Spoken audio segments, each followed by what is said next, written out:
नाज़रीन इकराम, हमारे साथ मोहम्मद मतलूब साहब मौजूद हैं और इनके वालिद साहब बाबा यासीन बड़े मशहूर तरीन शख्सियत हैं।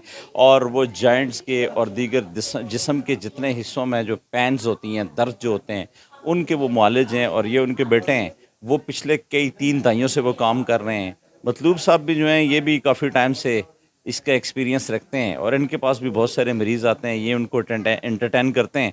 आइए ज़रा मतलूब साहब से जानते हैं कि इनके पास किस किस्म के लोग आते हैं, ये किस तरह का इलाज करते हैं और कितने लोग इनसे मुस्तफ़ीद हुए हैं। जी मतलूब साहब। जी, अस्सलाम वालेकुम जी। मैं आपका बहुत-बहुत शुक्रिया अदा करता हूँ कि आपने मुझे इस काबिल समझा और मुझसे आपने ये सवाल किए। देखें जी, हमारे पास ज़्यादा अरकन नसा शैटिका के लोग आते हैं जिनको ये तकलीफ़ होती है और डॉक्टर जो होते हैं इस चीज़ का ऑपरेट करते हैं या इसके अंदर एक इंजेक्शन होता है जो लगा देते हैं।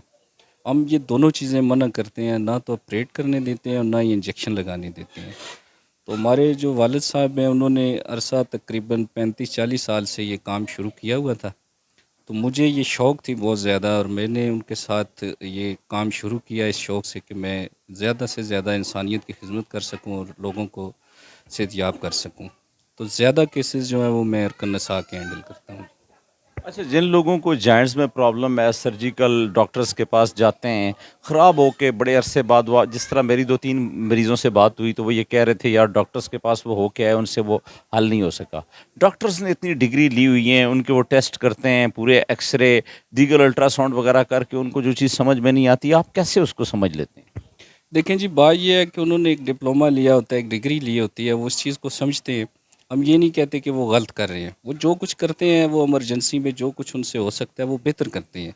तो जब हमारे पास आते हैं लोग, हम उनको देखते हैं, शिफा मिल जाने वाला है, कोशिश करते हैं कि बंदा ठीक हो जाए। घुटनों का जो गैप हो जाता है, जॉइंट्स में जितने स्पेस होते हैं, उनके लिए हम लोग देखते हैं, 3 दिन का हमारा कोर्स है, तो ये ठीक हो जाते हैं।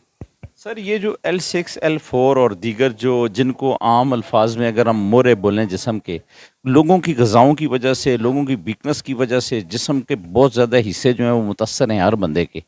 तो आप किस हिसाब से उनको देखते हैं? क्या कितनी ट्रीटमेंट होती है और क्या कहेंगे लोगों के लिए? देखिए जी, जिसको L4, L5 की तकलीफ़ होती है, वो उसकी एक तो टाँग में दर्द शो होती है और दूसरा कमर में उसको शदीद दर्द रहती है। रात को उसको बहुत ज़्यादा तकलीफ़ होती है। उसके लिए फिर हम लोग जब देखते हैं उसे तो हम हर एक चीज़ को समझते हैं। जो नीचे वाले डिस्कें हैं L4, L5 से जो स्टार्ट होती हैं, 5 मोरे ये जो हैं, इनमें मेन एक यही है L4, L5 जिसमें ये प्रॉब्लम हो जाती है। तो गर्दन वाले जितने वो सी मोरे हैं, 7 सी वाले, उन 7 मोरों में एक C667 है, इसमें ज़्यादातर एक वेन प्रेस हो जाती है और बाजू में कुछ पेन्स आ जाती हैं, कुछ उँगलियाँ सुन्न हो जाती हैं। तो ये ज़्यादा केसेज़ हम इस चीज़ की हैंडल करते हैं। अच्छा, ये बताएँ कि जो कई लोगों के बाजू टूट जाते हैं, टाँगें टूट जाती हैं, पाँव टूट जाते हैं, वो भी आपके पास आते हैं जिस तरह मेरी एक मरीज़ से बात हो रही है? वो इस तरीके से है जी, यहाँ इस्लामाबाद में तो मैं ये काम नहीं करता हूँ। यहाँ पे सिर्फ़ दर्द के लिए इलाज किया जाता है। जो गवर्नमेंट ने मुझे अथॉरिटी दी है उसके मुताबिक हम लोग सिर्फ़ दर्द के लिए इलाज कर सकते हैं।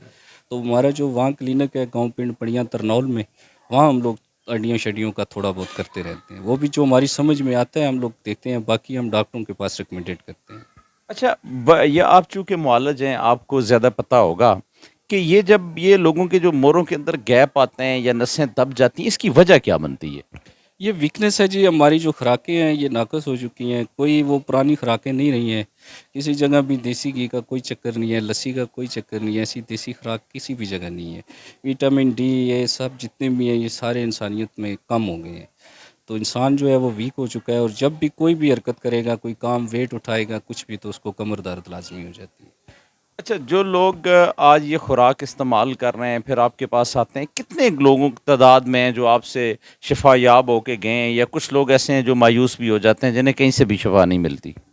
देखें जी, शफ़ा का एक ज़रिया बनाया हुआ है, वो कुदरत के अपने हाथ में है शफ़ा देना। जब उस रब ने शफ़ा देनी है, तो हम ये नहीं कह सकते कि नहीं होगी। जब उस रब ने नहीं देनी, तो हम गारंटी से ये भी किसी को नहीं कह सकते कि आपको शफ़ा होगी। शफ़ा जो है वो रब ने देनी है। अपनी तरफ से हम पूरी कोशिश करते हैं और ज़्यादा तादाद में 80% लोग जो हैं वो ठीक हो जाते हैं।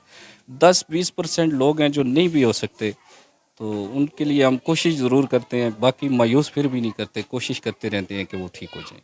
अच्छा, एक सबसे इम्पोर्टेंट बात ये बताएँ कि जो इलाज करवाने वाले जो मरीज़ हैं, वो लाखों रुपए लगाते हैं, हज़ारों रुपए लगाते हैं, खर्च करते हैं अपने टेस्ट के ऊपर। आपके पास आते हैं, आपकी क्या फ़ीस है? कैसे एंटरटेन करते हैं? देखिए जी, हमारे बाबा जी जिनका एक नाम है पूरे वर्ल्ड में, पूरी दुनिया में, बल्कि एक नाम रोशन हो गया है। बाबा यासीन के नाम से पूरी दुनिया में लोग जानते हैं, बाहर मुल्कों में भी उनको जानते हैं। शुरू से हम उन्होंने जब ये आगाज़ किया था तो उन्होंने ये इस तरीके से किया था कि कोई अपनी मर्ज़ी से जो कोई देना चाहता है तो वो हम ले लेते हैं। वरना हम किसी से कोई फ़िक्स प्राइस नहीं रखते हैं, कोई किसी से हमारी फ़िक्स फ़ीस नहीं होती है। बल्कि बाबा जी के कहने पर हम उन लोगों पर ज़्यादा खुश होते हैं जो लोग नहीं देते हैं। जिनके पास नहीं होते, इस काबिल होते हैं कि यार इनके पास नहीं है, तो बड़ी शौक़ से हम उन्हें देखते हैं, खुशी से उनको भेजते हैं। मायूस नहीं। अच्छा, आपका चूँकि पिंड पड़िया में जो आपका घर भी है, वहाँ पे आप भाई और वहाँ पे आपका एक बहुत बड़ा डेरेदारी है, वहाँ पे आप इलाज करते हैं। यहाँ पे आपको ये जो स्पेस दिया गया है अल-मुस्तफ़ा वेलफेयर सोसाइटी की तरफ से, उनके हवाले से क्या कहेंगे? देखिए जी, ये सोसाइटी एक नबी के नाम से थी, अल मुस्तफ़ा वेलफेयर सोसाइटी। और मेरा बेसिकली शौक़ जो है वो माज़ूर बच्चों का इलाज करना, जो आ जाते हैं पोलियो में, कुछ ऐसा पैदाशी उनको मसला होता है। ऐसे काफ़ी सारे बच्चे हैं जिनका पैदाशी मसला होता है और हम देखते हैं तो वो ठीक हो जाते हैं। तो मैं ये शौक़ लेकर यहाँ आया हूँ कि ऐसे बच्चों का इलाज करूँ और मेरे हाथ से ऐसे बच्चे जो हैं वो सेहतयाब हो जाएँ।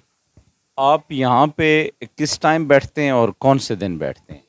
मैं यहाँ पे हर रोज़ बैठता हूँ। एक पीर के दिन हमारी छुट्टी होती है, गाँव पिंड पड़िया में भी वहाँ यही छुट्टी है पीर के दिन, और यहाँ पे भी मैंने पीर के दिन ही रखी हुई है। मैंने यहाँ अपनी जितनी भी चीज़ें हैं वो सारी बाबा जी के उस क्लिनिक के मुताबिक रखी हुई हैं। यहाँ पे कोई ऐसी चीज़ एक्स्ट्रा नहीं की कि जो वहाँ से इधर रिटर्न ना हो। तो छुट्टी भी वही है, तरीक़ाकार भी वही है। तो मैं यहाँ जब के दूर से आना होता है तो 10 बजे यहाँ पहुँचता हूँ सुबह। तो 4 बजे तक फ़िक्स पाबंदी करता हूँ, यहाँ मैं देखता हूँ जी 4 बजे तक। चलें जी, आप ये जो काम कर रहे हैं, ये फ़लाह का काम है। अल्लाह करीम आपसे और फ़लाह का काम ले और आपको मज़ीद कामयाबियाँ दे। जी, आमीन। जी, बिल्कुल ऐसे। Thank you.